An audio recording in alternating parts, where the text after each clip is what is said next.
cashuur horta debil laga qaadayo qofkii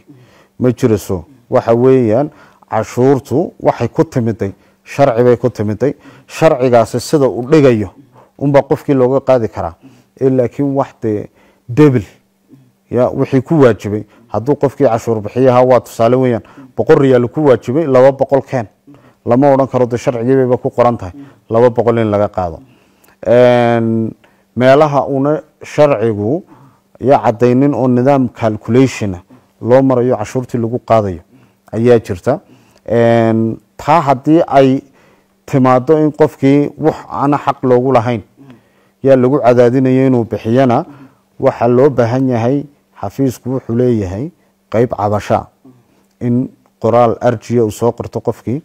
oo cabashadiisi uu keensado cabashadaasi hadii ay degmo laga cabanayo degmadii waxay leedahay qayb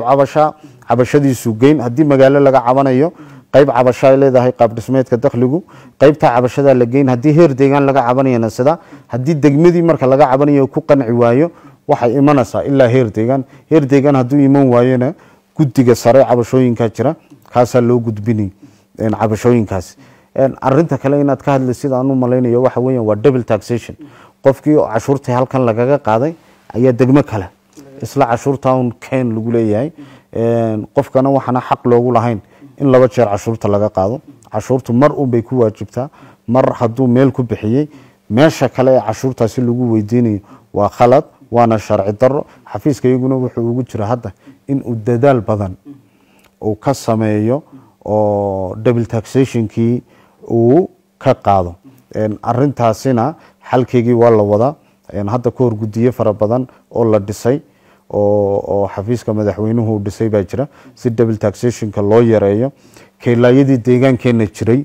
oo dhan ee degmooyinka inta badan istaba taxna sababta loo qaaday waxa weeyaan in double taxation ka jira deegaankeena ka jira in lagu dhimo oo laga yareeyo weeyaan marka talaabooyin wanaagsan oo xukuumaddu ay qaaday oo waqti xaadirkan ya wax badan double taxation ka qabanaya ayaa jira insha Allah xafiiska iyaguna talaabooyinka xukuumaddu ay qaaday umbu ya si xoojinaya haduu Ilaahay yiraahdo wasir sad ka shanqarisay degmooyinka kale cabashadooda waxa jira degmooyin aan ka cabanaya in cashuurta la saaray aysan awoodeynin yani in cashuurta inay soo saaraan hayd aysan awoodeynin san ka warqabnaa kooxaya degmooyinka aad kala darteen dabcan dhinaca wacyigelinta iyo daraasadaha soo sameeyay yani kooxaha degmooyinka u darteen kadib maxay idin soo baxay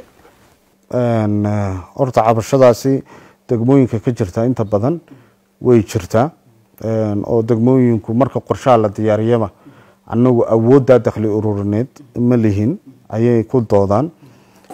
hadda xafiiska iyagu wuxuu ku tala jira in daraasad la sameeyo daraasadkaas oo insha Allah qeexi doona awoodda dakhli ee deegaanku uu leeyahay ama tax gap assessment baa la sameynaya waxaanu rajaynaynaa inaanu la heshiino Ethiopian Economic Association ayaan rajaynaynaa inaanu la heshiino oo daraasadka ay noo sameeyaan oo daraasadka ku lamida deegaamada dalka ka sameeyay hadda ka hor marka daraasadkaasi loo sameeyo loo dhameystiro waxaanu rajaynaynaa cabashooyinkan degmooyinkeena ka imanaya in ay yaraan doonaan waayo daraasadkaasi waxaanu ugu rajo weynahay in uu wax badan ka bedeli doono oo xaqiiqada dhabta ee dakhli ururineed ee degmada ka jirta uu soo saari doono isla markaana potential gap ka jira deegaankeenana si cad loo ogaan doono isla markaana in potential gap ka jira la buuxiyo un laga shaqeyn doono haduu Ilaahay yiraahdo deegaankeenu inuu isku filnaado oo dakhliga isaga soo saaro oo kharashka baahida kharasheed ee deegaankeena ka jira lagu bixiyo waa mid lagama maarmaana dawladnimadeenuna kama soo hadho inaanu inagu isku filnaano taana xafiiska iyagu wuxuu dadaal ugu jiraa koow horta inaanu ogaano potential gap ka dhabta ee deegaankeena ka jira meelaha gaabku ka jiro ayay noqon doontaa haduu Ilaahay yiraahdo in aanu xoog saarno waayo waa meela aan dakhligii loo baahnaa aan laga soo ururinin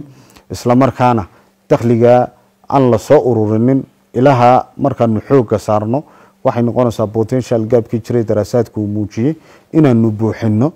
haddii aanu buuxinana gaabkaasi waxaan rajaynayaa deegaankeenu insha allah in uu gaari doono waqti dhow isku filnaansho dakhliga uu soo saarayo uu ku kafar garayn doono ama uu ku bixin doono kharashka